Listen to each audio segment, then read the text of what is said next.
My name's Jeremy Myers. I teach youth ministry at Augsburg College in Minneapolis, Minnesota, and I wrote this lesson on framing youth. And in this video, I want to just spend a few moments doing a brief overview of the emergence of adolescence as a unique life phase, where this life stage of adolescence came from, and how I think some of the assumptions it causes are destructive or dangerous for our ministry with young people. So there are 5 big cultural shifts that happened in the 20th century that have framed the way we think about teenagers. And I want to give you an overview in this video of those 5 cultural shifts. Those shifts include 1, thinking about adolescence as a moratorium or a break. 2, a certain set of cultural anxieties that were present in America at the same time. 3, the emergence or the concerns around child labor and child labor laws. 4, the Great Depression. And the 5th shift that I want to talk about is the American high school.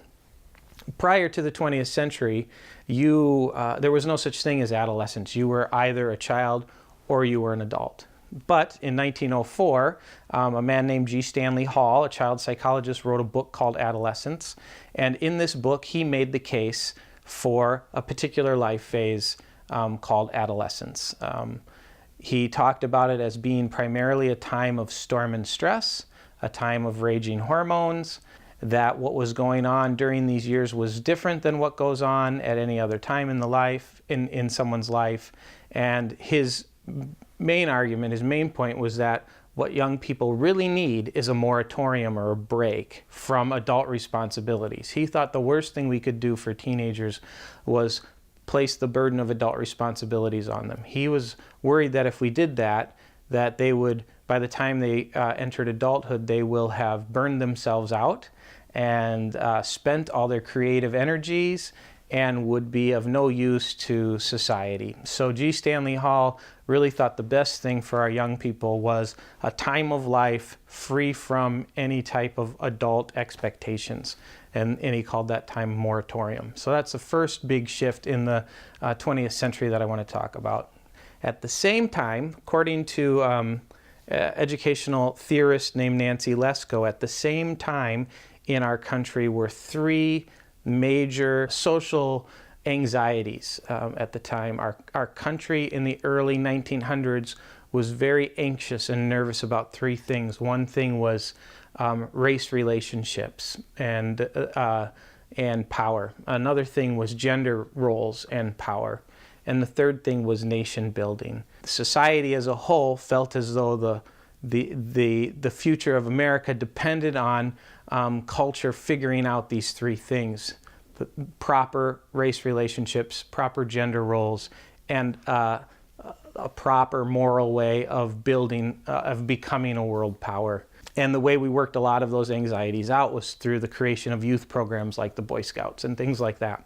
So at the same time that G. Stanley Hall was telling us that we shouldn't place any expectations on our young people, we also had all these societal anxieties that we were trying to solve through our work with our young people. So we created mixed messages where we were in one breath telling them, sow your wild oats, you shouldn't have any real responsibilities right now. And then the next breath, we were telling them, looking at them as our Messiah, the people who would save us from all these things that we couldn't quite figure out yet. So these 2 shifts were really kind of flowing together with some of these other shifts that I want to talk about, the emergence of and the concern around child labor. So in 1904, the National Child Labor Committee was formed, and this committee's goal was to eliminate all children from the workforce for the sake of the children, to keep the children safe. They were concerned with the well-being of children working in mines, coal mines, and factories. So in 1904, they formed to try and remove children from the workforce, but they were unsuccessful in passing the law. The law actually wasn't passed until 1938, post-Great Depression. when the concern was no longer about just protecting children, but now they were also concerned about creating and protecting jobs for adult men. So we weren't able to pull the kids out of the workforce for the sake of the children, but we were able to pull them out of the workforce for the sake of reserving jobs and saving jobs for adult men. The concerns around child labor, these child labor laws, pulled young people out of the workforce and created more of an isolation of young people from adults. So the Great Depression, child labor laws, G. Stanley Hall's idea of moratorium, and these cultural anxieties were all sort of bubbling up at the same time, drastically changing the way we thought about kids in this age group. The fifth shift that I want to talk about is the shift of, or the emergence of the American high school as the norm. So in the 1930s, only about half of American teenagers were going to high school. As these young people were pulled out of the workforce, now they weren't going to work, but they weren't going to high school either. They were running the streets, and the high school slowly became more and more normal. So less than 1/2 of American teenagers were attending high school in 1930. By 1940, 2/3 or even more than that were attending high school. So high school slowly became the norm, but it really didn't become the norm until the 1940s. You can see all these shifts causing us to start to bracket the teenage years as a unique and strange phase of life. And we started to pull them out and isolate them from adult culture. We started to take away their responsibilities, and we started to force them into high schools where they would have the normal adolescent experience.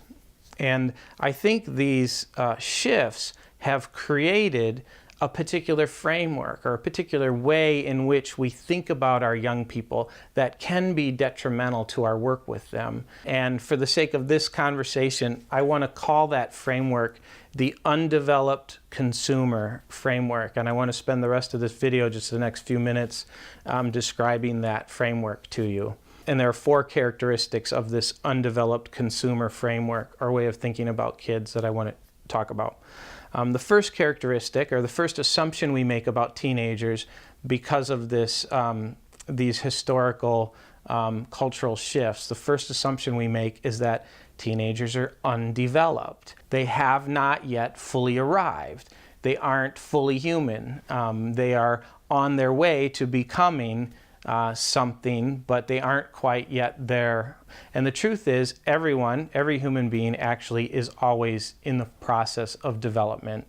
There are significant changes during these years, but it's important for us to think about how that primary assumption that our young people are undeveloped, how does that limit our work with them? If we're always thinking about them as not yet fully there, not yet complete, how does that limit the way we think about their possibilities and their contributions to society and to the church? So the first characteristic or the first assumption we make because of this framework is that they're undeveloped. The second assumption we make is that they're identity-less. We assume that adolescence is the time when one claims or seeks or constructs or achieves their identity, and as though it's something out there they have to go find and grab. We as Christians talk about our identity as children of God as something that's given to us as a gift. So if we believe that we really are children of God because of the love of God and because of the work of God, then what does it mean for our ministry with young people if we think of them as not having an identity, or if we think of them as always searching for an identity? The third assumption that this framework causes us to have about young people is that they're self-centered.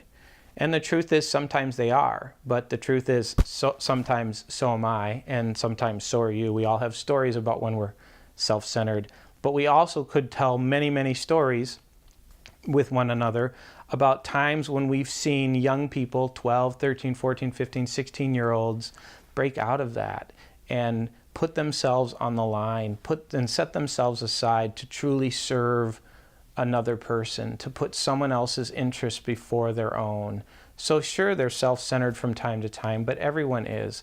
They also have times where they are other-centered, where they bend over backwards to serve the neighbor. So it's false and misleading to assume that they are primarily self-centered. How does it impact our ministry if we think that all teenagers are always self-centered? The fourth assumption that we make about young people out of this framework is that they're primarily consumers, that they're consumer-minded, that all they want to do is hoard and consume products. Whether those products are iPhones or ministry programs or God. But we think of them as being consumer-minded. And in fact, the market wants it that way. American culture is built on consumption patterns, and the market loves to think about teenagers as a niche market. How does it limit our work with them if we think of them primarily as consumers? These four assumptions grow out of this framework, the undeveloped consumer framework. And this framework grows out of those cultural shifts from the 20th century that might tell us a little bit about our young people, but they also make some assumptions that I think are not necessarily true, or are at least not the whole truth, and unfortunately deeply impact our ministry with them and limit our abilities to really speak God's good news of freedom into their lives. So my hope through this lesson is that you will begin to view your ministry with a critical lens, that you will start to look for the residue of this undeveloped consumer framework in your own ministry, that you'll start to see it and be honest about it, and that through the rest of this lesson now, when this video is over, you'll actually start to construct a new framework, an alternative framework to the undeveloped consumer, a framework that allows us to approach ministry with young people in new ways that are more life-giving and more meaningful. Thank you for taking the time to work through this lesson and for viewing this video, and good luck to you as you work through this tough issue.